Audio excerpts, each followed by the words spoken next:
Mussolini, son of the century, does more to advance the cause of fascism than any other piece of media in the last 8 decades. Of course, the TV series, a Sky original, does not intend to do this, at least I'm very certain, judging by the general style of the TV series. Everything is shot in dark colours or piss yellow. It does everything it can to lessen the characters in question, to make them look smaller, more petty and unhealthy, not to mention simply unclean. It of course also portrays all of the fascists as simple idiots, bullies, malcontent, the weak and dispossessed, tricked into fascism by Benito Mussolini.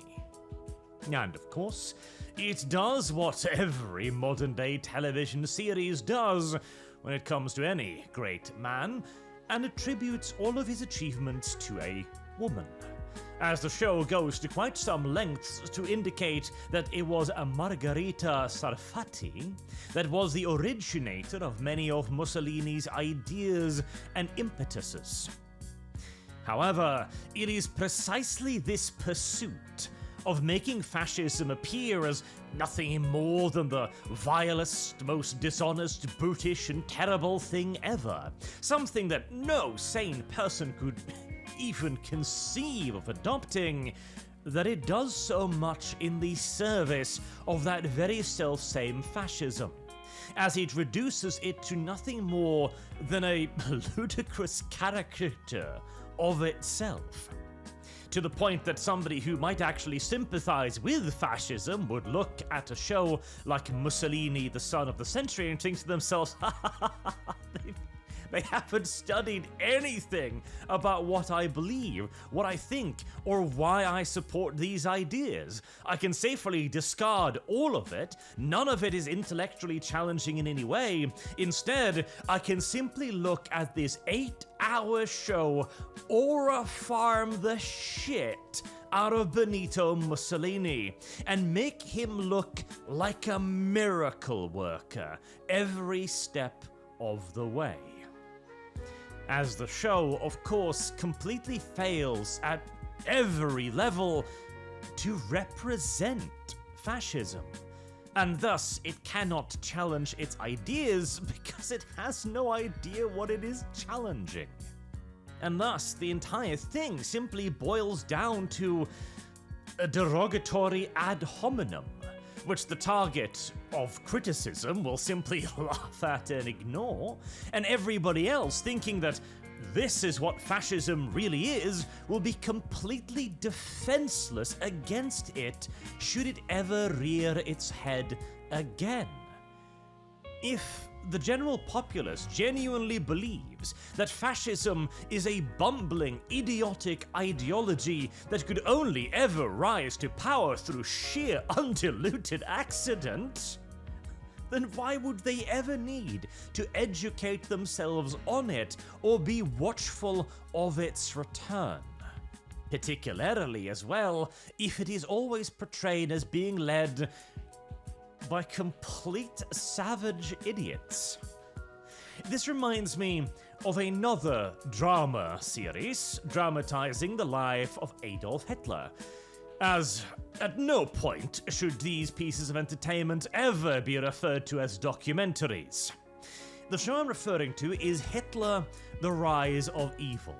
I consider its contribution to fascism to be only slightly lesser than Mussolini, son of the century, because at least it doesn't portray Hitler as well and as positively as son of the century does Mussolini. See, in Hitler: The Rise of Evil, they go on more of a personal attack route, where they attempt to make Hitler look as small and as pathetic as humanly possible. For example, implying that he was simply a coward with no military achievements, to make him out to be the silly little soldier that bumbled his way into leading one of the largest and most effective militaries we've seen in human history. Now, if this happened to be true, it would be an excellent assault angle against him. But the moment somebody starts looking into Hitler's military career, they will find multiple rewards for extraordinary merit. The Bavarian Military Cross, for example. The Iron Cross of both second and first class, and the Wounded Badge as well, as Hitler volunteered for courier duties, running messages back and forth between the front line, which was a duty considered to be particularly dangerous because everybody always wanted to shoot the messenger. The Rise of Evil also portrayed Hitler, the animal-loving vegetarian, as a person who would happily abuse and beat his favorite dog. And when you present such an utterly ludicrous interpretation of the character, you create a weakness in the mind of the person who sees it. If this individual, who has no other idea or thoughts or reference points surrounding these dictators, will ever be brought into a conversation with someone who is actually defending these individuals, they will be left unguarded and unprepared. Well, Hitler was a coward. Oh, actually, no. I can give you a list of his commendations. Oh, okay then, but he was really mean to animals. Let me bring you up pictures of Hitler petting deers at his personal zoo. It does nothing but to damage and weaken the anti-fascist argument, either on a personal note, as we see with Hitler, the Rise of Evil, or on an ideological point, as we see with Mussolini, the Son of the Century. So, to return to the Son of the Century, the presentation style of the television series is actually really excellent, absolutely fantastic at times. It goes for a House of Cards style presentation, where we see Benito Mussolini, portrayed very well by Luca Marianelli, as this third wall breaking individual who speaks as much to the camera and the audience as he does to the characters around him. He introduces the other characters, describing them, giving them names, giving them their places in history. History. In the drama, more correctly, as it's not very good at actually portraying any of these things even remotely accurately, which is again one of its primary failings. It attempts to show Mussolini's rise to power, conveniently skipping, of course, all of his formative years in the socialist movements, and skipping directly to the creation of his fascist newspaper, Il Popolo d'Italia. And yes, I'm fully aware that I'm probably butchering all of these names. But the reason why he even went into the newspaper business, of course, was because that's where his origins lie, with the socialist newspaper Avanti, or his very first journey into journalism with La Lotta di Classe, or the class struggle. By and large, the series goes out of its way to attempt to ignore Mussolini's formative years as a socialist, mentioning only that he was expelled from the Italian Socialist Party, and that he, when he left the party, stated that even if you expel me, you can never eradicate the socialist flame in my heart.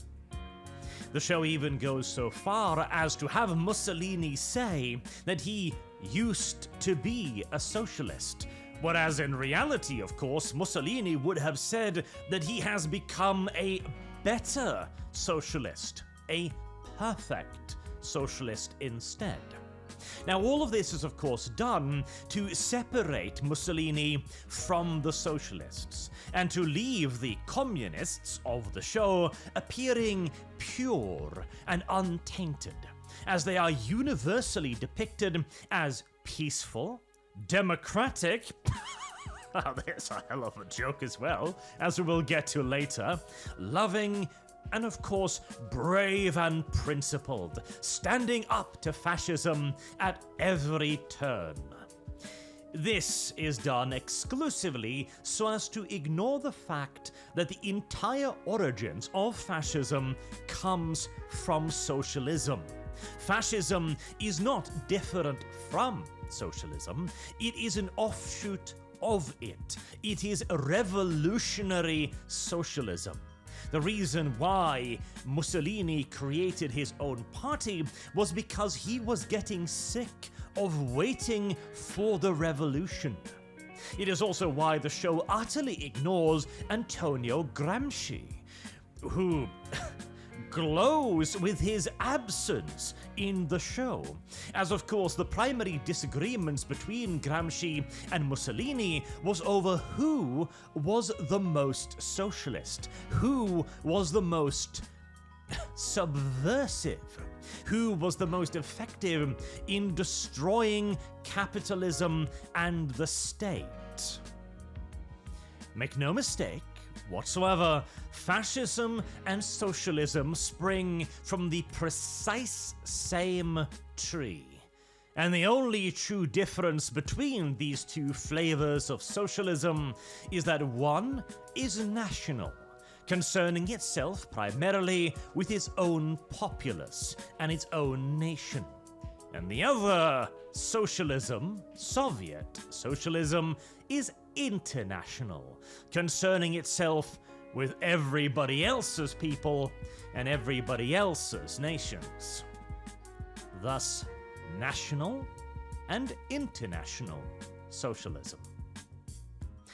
And to get back to the peaceful part, the show again portrays the socialists and communists as near universally peaceful, that the fascists were the ones to initiate action against the poor, defenseless socialists, who merely wanted to share their worldviews with everybody else in a peaceful, honest manner. This, as most socialist things, is an utter and complete fabrication. The reason why the fascists, who are in the show universally depicted yet again as brutish, as simple, as the bottom of the barrel, the crippled, the weak, the outcast, and the angry, rose to power, was because of the 2 red years. Or to give it its butchered Italian name, the Biennio Rosso, the 2 red years.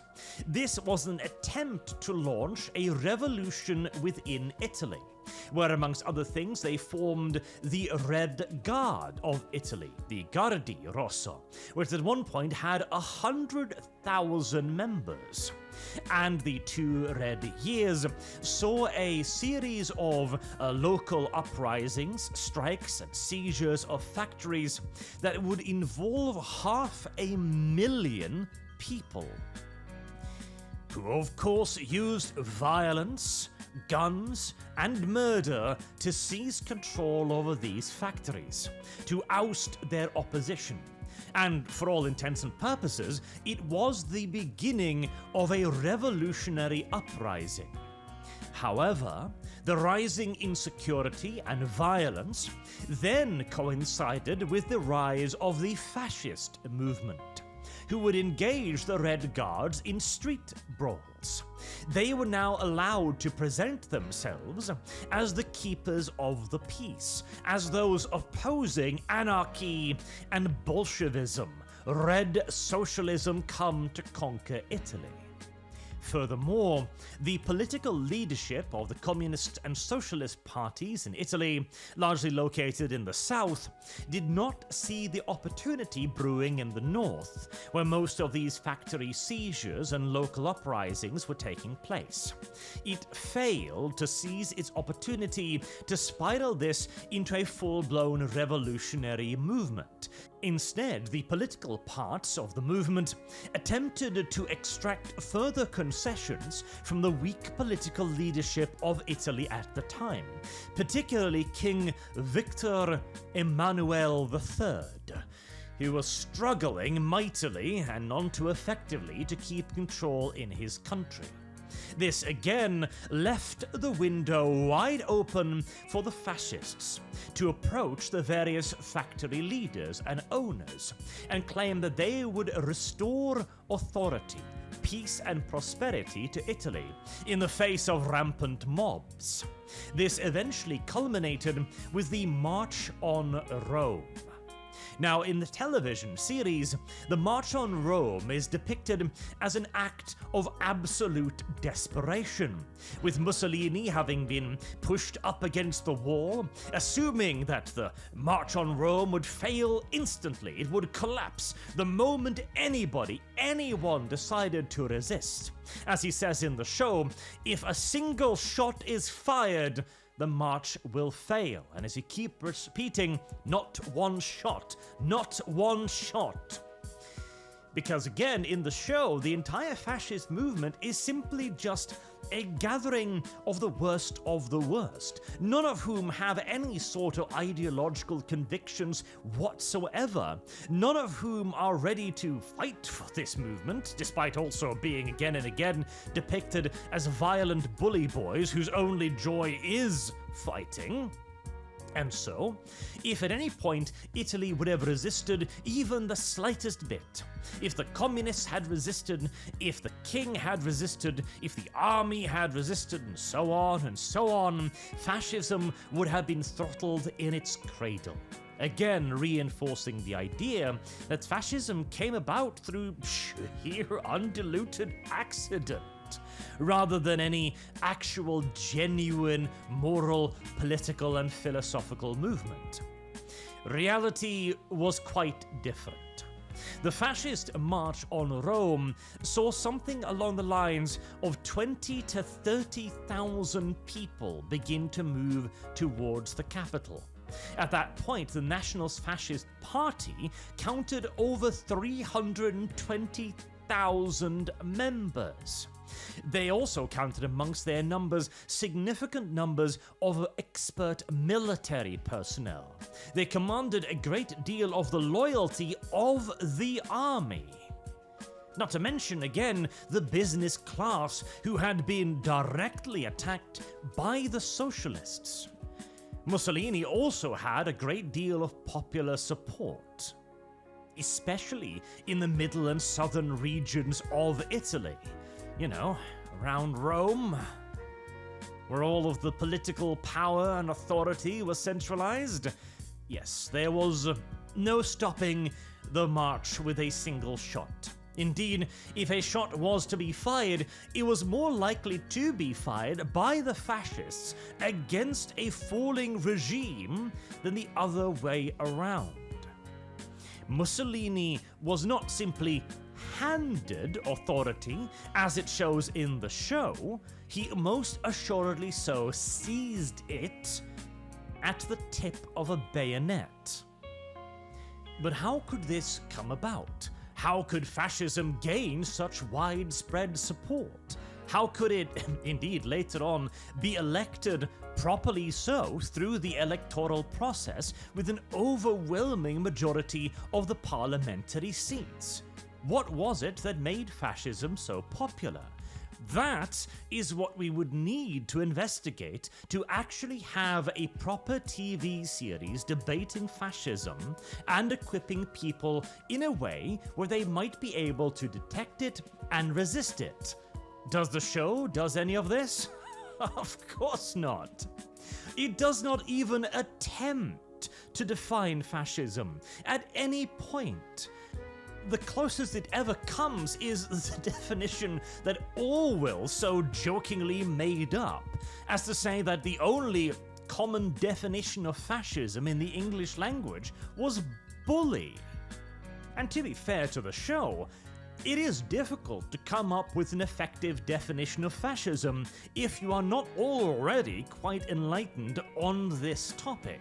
Hell, the most commonly used definition of fascism is bully. And even if you look into a technical definition, I shit you not. Look up, for example, the Merriam-Webster definition of fascism, and you will simply be told, what is fascism? Well, it's a philosophy or a system with some combination of fascist values and governing structures.